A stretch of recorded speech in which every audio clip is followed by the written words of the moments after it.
बिहार में नीतीश सरकार बन गई, मंत्रालयों का बंटवारा हो गया, लेकिन विपक्ष अब तक हार के सदमे में है। आरजेडी और कांग्रेस के नेता तो दिख ही नहीं रहे। विपक्ष में सिर्फ एक नेता है, असदुद्दीन ओवैसी, जो चुनाव के नतीजों के बाद भी खुश हैं। सीमांचल में ओवैसी की पार्टी के 5 विधायक जीते, इसलिए आज ओवैसी सीमांचल के लोगों को धन्यवाद देने पहुंचे।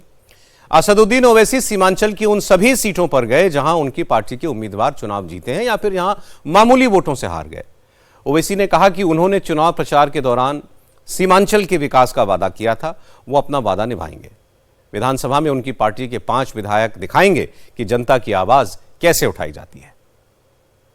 मैंने जो वादा आपसे किया है कि हम मजलिस इत्तेहादुल मुस्लिमीन की शुरुआत सीमांचल से किए थे, तो सीमांचल की लड़ाई ये हमारी लड़ाई है।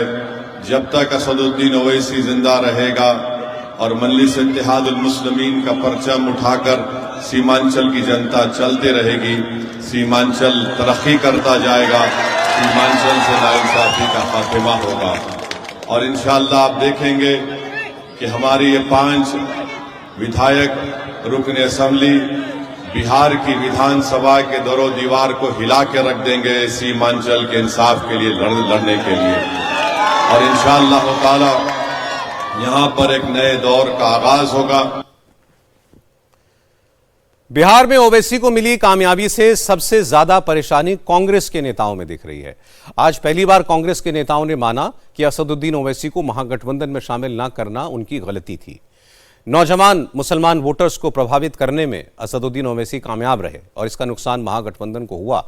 झारखंड के हेल्थ मिनिस्टर इरफान अंसारी बिहार चुनाव में कांग्रेस के पर्यवेक्षक थे। आज इरफान अंसारी ने कांग्रेस के अध्यक्ष मल्लिकार्जुन खड़गे से मुलाकात की। बिहार चुनाव में कांग्रेस के खराब प्रदर्शन पर अपनी रिपोर्ट उन्हें सौंपी। इरफान अंसारी ने कहा कि मुसलमानों के एक वर्ग में, खासकर युवाओं में, ओवैसी की पॉपुलैरिटी बढ़ रही है और इसका हमें नुकसान हुआ।